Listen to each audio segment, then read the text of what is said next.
அனைவருக்கும் வணக்கம். நம்மளுடைய அன்புக்குரியவர்கள் இறந்துட்டாங்க அப்படின்னு சொன்னா, இது ஒரு மிகப்பெரிய வெற்றிடத்த நம்மளுடைய இதயத்தில உருவாக்கிருது. அந்த பிரிவின் வலிய நமக்கு ரொம்ப தந்துருது. அதாவது, நாம் ஒரு துண்டிக்கப்பட்டது போல, வாழ்க்கையை ஒரு இழந்தது போல ஒரு ஃபீலிங் குடுத்துரும். அப்போ என்னன்னா, மீண்டும் அவர்களை நாம் பார்த்துவிட மாட்டோமா அப்படின்னு சொல்லி மனம் ஏங்கும். ஒரு முறையாவது பார்த்துற மாட்டோமா அப்படின்னு சொல்லி. அப்போ நெறைய பேர் என்ன பண்ணுவாங்கன்னா, அவங்களுக்குள்ளேயே சைலன்ட்டா கேள்வி கேட்டுக்குவாங்க. நான் இன்னொரு முறை பார்த்துற மாட்டேனா? இன்னொரு முறை நான் அவங்ககிட்ட பேசிற மாட்டேனா? அப்படின்னு சொல்லி. சில சமயங்களில் இறந்த நம் அன்புக்குரியவர்கள் கனவில் வருவதும் உண்டு. அப்ப நம்ம என்ன பண்றோம்? அவங்கள பார்க்குறோம், அவங்கள பேசுறோம், அவங்களுடைய இருப்பை நாம் உணர்கிறோம். நெறைய பேர்த்துக்கு இது மட்டும் தான் ஒரே வாய்ப்பு. அவர்களுக்கும் அவர்கள் அன்புக்குரியவர்களுக்கும் உண்டான அந்த தொடர்பை உறுதி செய்து கொள்வதற்கு அல்லது மீண்டும் அந்த தொடர்பை பெறுவதற்கு. இப்போ இந்த ஒரு சௌரியத்திலேயே ஒரு கேள்வியும் அவன் மனசுல எழுது. இது உண்மையிலே நிஜம்தானா? அல்லது என்னுடைய மனம் கற்பனை பண்ணிக்குதா? என்னோட மனது தான் இது கனவா வருதா? மனதினுடைய பிரதிபலிப்பு தானா அது? இல்ல இது உண்மையிலேயே நான் மீட் பண்ணனா? பேசுனனா? அப்படிங்கிற கேள்வி வரும். சரி, ஒருவேளை நான் உண்மையிலேயே அவங்கள சந்திச்சிருந்தேன்னா, எங்க சந்திச்சேன்? ஏன்னா கனவு அப்படிங்கிறது நமக்குள்ள நிகழுது. நம்ம தலைக்குள்ள நிகழுது இல்லையா? அப்போ இதை எப்படி நம்ம எடுத்துக்கிறது அப்படின்ற குழப்பம் வரும். அப்போ நெறைய பேர்த்துக்கு இந்த கனவு அப்படிங்கிறது என்ன அப்படின்ற ஒரு ஆழ்ந்த புரிதல் இருப்பதில்லை. சில பேர் என்னன்னா, சரி நிஜமோ கற்பனையோ எப்படியோ அவங்கள நான் பார்த்துட்டேன் இல்லையா அப்படின்னு ஆறுதல் பட்டுக்குவாங்க. ஆனாலும் இந்த கேள்விக்குண்டான விடை அப்படிங்கிறது தெரியாமலேயே இருக்கும். கனவுகள் என்பது நம் அன்புக்குரியவர்களுடான உண்மையான சந்திப்பா அல்லது வெறும் நம் மனதின் கற்பனையா, மனதின் பிரதிபலிப்பு தானான்னு. அறிவியல் என்ன சொல்லுது? கனவுகள் என்பது ஒரு பிரெயின் ப்ராசஸிங், அதாவது மூளை ப்ராசஸ் பண்ணிக்கூடிய ஒரு விஷயம்தான். நம்மளுடைய ஞாபகங்கள், நம்மளுடைய உணர்வுகள், அனுபவங்கள், நம்ம வாழ்க்கையில் நம்ம வாழ்ந்தபோது என்ன அனுபவங்களோ இதை ப்ராசஸ் பண்ண ட்ரை பண்ணுது. இது ஒரு எமோஷனல் ரெகுலேஷன் அப்படின்னு சொல்லுது. சில சமயத்தில் சில பேர்த்துக்கு ஆழ்ந்த விருப்பம் இருக்கும். அது கனவுல கூட பிரதிபலிக்கும். அதனால் இது வெறும் ஒரு மூளையினுடைய இயக்கம் தான், இது மூளை இயக்கம் சம்மந்தப்பட்டது தான் அப்படின்னு சொல்லுது. இதுதான் முழு உண்மையான்னு கேட்டிங்கன்னா, நாட் நெசசரிலி. இது முழுமையான உண்மைன்னு சொல்லிட முடியாது. இது பாதி உண்மை மட்டும்தான்.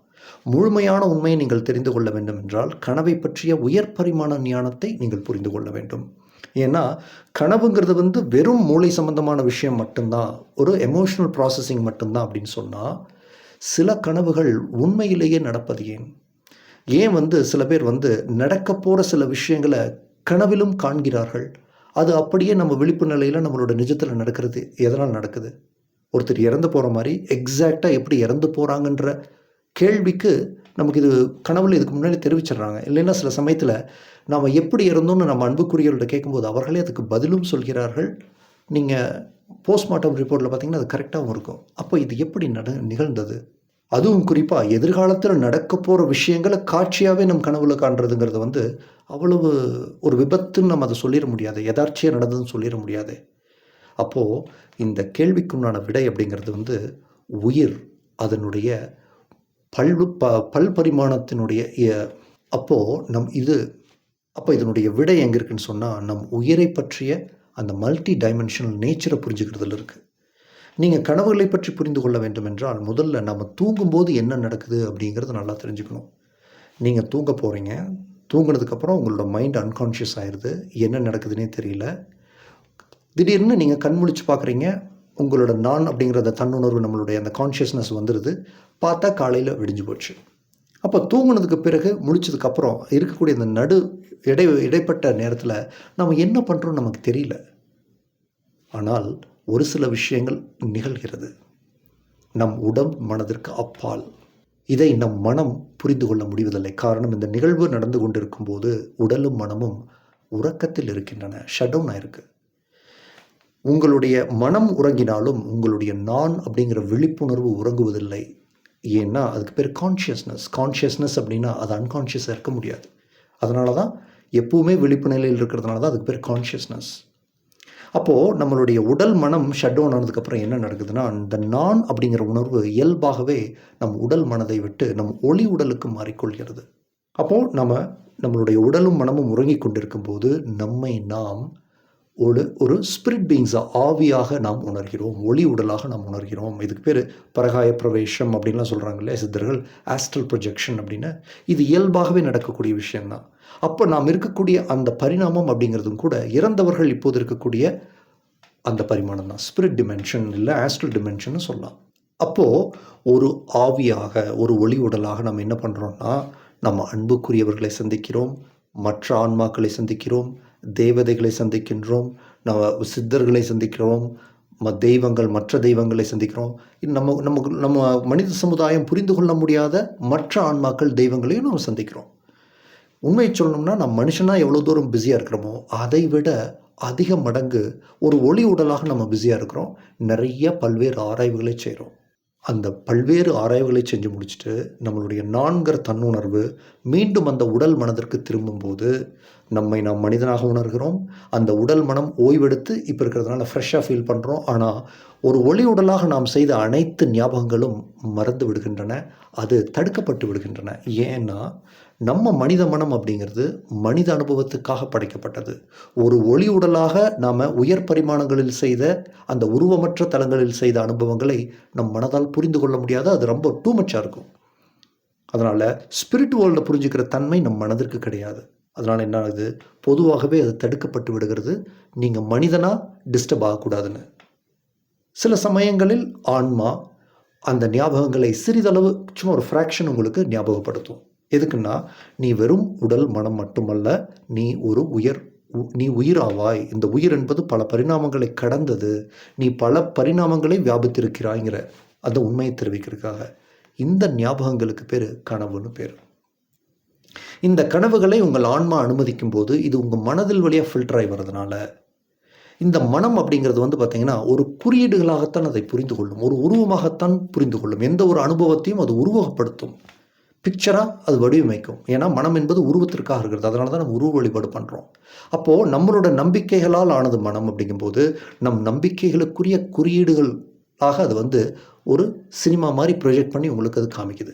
சில பேர் பார்த்திங்கன்னா, ஒரு இந்து மலை மேலே ஏறி முருகன் கோயிலுக்கு சாமி கும்பிட்ற மாதிரி கனவு காண்பார். இதுவே ஒரு கிறிஸ்டியன், ஒரு முஸ்லீமோ வேறு நாட்டில் இருந்தாங்கன்னா மலை மேலே ஏறி அவங்க மாஸ்கில் சாமி கும்பிட்ற மாதிரியோ இல்லை சர்ச்சில் சாமி கும்பிட்ற மாதிரியோ தான் இருக்கும். அதனால் நம் நம்பிக்கைகள், நம் கலாச்சாரங்கள், நம் வாழ்வியல் மாறும்போது கனவுகளினுடைய குறிப்புகளும் சற்றே மாறும். ஆனால் இதில் இருக்கக்கூடிய உண்மை என்னென்னா, நாம் ஒரு ஒளி உடலாக நம் உடலும் மனமும் ஓய்வெடுத்து கொண்டிருக்கும் போது உயர் பரிமாணங்களை ஆராய்கிறோம். நம் அன்புக்குரியவர்களை சந்திக்கிறோம், ஆத்மாக்களை சந்திக்கிறோம்.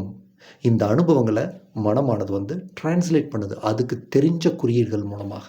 சில சமயங்களில் இது என்னென்னா, நம் மனதிற்குள்ளே இருக்கக்கூடிய ஆழமான பதிவுகளையும் பிரதிபலிக்குது. ஏன்னா இந்த அனுபவங்கள் நம் மனதின் வழியாக ஃபில்டர் ஆகி வரும்போது நம் மனதில் ரொம்ப பாதிப்புகள் நிறையா இருந்ததுன்னா அதுவும் சேர்ந்து மிக்ஸ் ஆகுது இல்லையா. இப்போது சேர் இருக்குது, அதில் காலை வச்சு நடந்தீங்கன்னா கால் சேர் ஆகுதா இல்லையா. அந்த மாதிரி அந்த அனுபவங்கள் உங்களோட மனதின் பாதிப்புகளோடு வரும்போது அதுவும் சேர்ந்து கலந்து கொள்கிறது, ஒரு எக்கோ மாதிரி. அப்போது சில சமயங்களில் இந்த கனவு அப்படிங்கிறது உங்களுடைய எமோஷ்னல் ரெகுலேஷனுக்காகவும் இருக்கலாம். உங்களுடைய மூளை என்பது அந்த கனவுகளை, உங்கள் உணர்வுகளை சமன் செய்து கொள்வதற்கோ சரி செய்து கொள்வதற்கும் பயன்படுத்திக்குது. அப்போ அதனால் அறிவியல் என்பது தவறுன்னு சொல்ல முடியாது. முழுமையான புரிதல் இல்லை. ஏன்னா கனவுகளை பற்றி உயிர் அப்படிங்கிற அடிப்படையில் இருந்து பார்த்தா தான் அதனுடைய ஆழமான உண்மை தெரிய வரும்னு என் உயர் பரிமாண தெய்வங்கள் சொல்கிறாங்க. இதை நீங்கள் நம்ப வேண்டும் என்ற அவசியம் இல்லை, ஒரு பாயிண்ட் ஆஃப் வியூவை நீங்கள் எடுத்துக்கலாம். அதனால் இரண்டும் சாத்தியம். உங்களுடைய எமோஷனல் ரெகுலேஷனும் சாத்தியம். நீங்கள் உங்கள் அன்புக்குரியவர்களை சந்தித்தீர்கள், அவர்களோடு உரையாடி கொண்டிருக்கிறீர்கள் என்ற உண்மையும் சத்தியம்தான். அதனால் கனவு என்பது வெறும் கற்பனை மட்டுமல்ல. உங்களுடைய முக்காவாசி சமயங்களில் அது உங்களுடைய அன்புக்குரியவர்களை நீங்கள் சந்தித்ததற்குண்டான சாட்சி தான். அது ஞாபகங்களாக நம் ஆத்மாவால் தரப்படுகிறது. அது மனதின் வழியாக ஃபில்டர் ஆகுது. அதற்கு தெரிந்த குறியீடுகள் மூலமாக நமக்கு ஒரு காட்சியாக தருகிறது. அதனால் கனவுங்கிறது வெறும் கற்பனைன்னு சொல்லி நீங்கள் தட்டிவிடக்கூடாது. வெறும் நம்மளுடைய பிரெயின் ப்ராசஸிங் மட்டும் தட்டிவிடக்கூடாது. அது நம்மளுடைய மனதில் இருக்கக்கூடிய அன்கான்ஷியஸ் ப்ரொஜெக்ஷனை அது பதிவுகளையும் அது பிரதிபலிக்கலாம். ஆனால் மோஸ்ட் ஆஃப் த டைம்ஸ் அது நமக்கும் நம் அன்புக்குரியவர்களுக்கும் உயர் பரிமாணங்களில் நடந்த நிகழ்வுகளின் ஞாபகம்தான். நாம் வெறும் உடல் மனம் மட்டுமல்ல, நாம் ஒரு ஒளி உடல், நாம் ஒரு ஆத்மா, நாம் நாம் உயிராவோம் அப்படிங்கிற ஞாபகத்தையும் அது கொடுக்குது. அதனால் உங்கள் அன்புக்குரியவர்கள் கனவில் வந்தாங்கன்னா தாராளமாக அதை நீங்கள் எடுத்துக்கொள்ளுங்கள். உங்களுக்கும் அவருக்கும் உயர் பரிமாணங்களில் நடந்த சந்திப்புன்னு. ஒரு உயிர் இன்னொரு உயிரை உயர் பரிமாணத்தில் சந்தித்து கொள்ளும் நிகழ்வின் ஞாபகங்கள் தான் உங்கள் அன்புக்குரியவர்களுக்கும் உங்களுக்கும் உண்டான கனவின் தாத்பரியம். ஒரு ஒளி உடலாக இன்னொரு ஒளி உடல் பரிவர்த்தனை செய்து கொள்கின்ற ஞாபகங்கள் உங்களுக்கு தரப்படுகின்றன ஒரு மனுஷனுக்கு. அதனால் உங்களுக்கும் அவருக்கும் உண்டான அந்த உறவுங்கிறது முறிஞ்சிடல. அந்த உறவு நடக்கும் தளம் என்பது மட்டும் மாறி இருக்கிறது. இந்த கனவுகள்லாம் நீங்கள் வெறும் மனுஷன் மட்டும் கிடையாது, உங்கள் அன்புக்குரியவர்கள் இன்னும் உயிரோடு தான் இருக்கிறார்கள், ஒரு ஒளி உடலாக, ஒரு ஆத்மாவாக. அவர்களை நீங்கள் எவ்வாறு, எந்த தளத்தில், எந்த நிலையில் நீங்கள் சந்திக்கிறீர்கள் அப்படிங்கிற உங்களுடைய உயிரின் ஒரு உயர்தன்மையை அது ஞாபகப்படுத்துகிறது. சரிங்களா? இதில் உங்களுக்கு வேறு ஏதாவது கேள்விகள், சந்தேகம் இருந்தால் கமெண்ட் செக்ஷனில் டைப் பண்ணுங்கள். உங்களோட வாழ்க்கையில் இப்போ நிறைய சவால்களை சந்தித்து கொண்டு இருக்கிறீர்கள், உங்கள் அன்புக்குரியவர்கள் இறந்துட்டாங்க, அதிலிருந்து வெளிவர முடியாமல் இருக்கிறீர்கள்னா நீங்கள் என்கிட்ட உங்களுடைய அனுபவங்களை பகிரலாம். என்னுடைய கருத்துக்கள் என்னன்றதை, என்னுடைய கைடன்ஸ் என்ன, என்னுடைய புரிதல் என்னன்றதையும் நீங்கள் கேட்டுக்கலாம். என்னுடைய பார்வையை நான் சொல்கிறேன். இது நீங்கள் கவுன்சிலிங் அட்டன் பண்ணிக்கலாம். கவுன்சிலிங் என்பது ஃபோன் மூலமாக. கவுன்சிலிங் என்பது கட்டணத்துக்குரியது. என்னோடய வாட்ஸ்அப் நம்பருக்கு ஒரு டெக்ஸ்ட் மெசேஜ் அனுப்புங்க. நான் உங்களுக்கு கவுன்சிலிங் டைம் புக் பண்ணி கொடுக்குறேன். அந்த டைமில் எனக்கு கால் பண்ணி பேசிக்கலாம். சரிங்களா? இந்த சேனலை தொடர்ந்து பார்த்து வரும் நேயராக இருக்கின்றீர்கள். உங்களுக்குள்ள நிறைய மாற்றங்கள் நிகழ்ந்து இருக்கின்றது. இந்த மாற்றத்திற்கு தெளிவின் வழி ஒரு காரணமாக உள்ளதுங்கிறது உண்மையாக இருந்தால், உங்களுடைய உள்ளம் இந்த சேனல் வளர வேண்டும், நான் உணர்ந்த அந்த உண்மை என்பது நிச்சயமான உண்மை, இது மற்றவர்களையும் சென்றடைய வேண்டும், உங்களுக்குள்ள ஒரு ஆர்வம் இருந்துச்சுன்னா, அதற்கு நீங்கள் இந்த சேனலுக்கு உதவணும்னு உங்களுக்கு தோணுச்சுன்னா, மேலே இருக்கிறது என்னுடைய கூகுள் பே நம்பர். அதுக்கு உங்களோட கான்ட்ரிபியூஷன் அனுப்பலாம். எப்படி, எதற்காக? நீங்கள் தானமாகவோ கடமைக்காகவோ தருவதல்ல, உங்கள் மாற்றத்திலிருந்து உங்கள் உள்ளுணர்வு சொல்லும் பட்சத்தில் அதை தருவது. அதுதான் உங்களுக்கும் நன்மை, எனக்கும் அதுதான் அழகு. சரிங்களா? மீண்டும் ஒரு வீடியோவில் நான் உங்களை சந்திக்கிறேன்.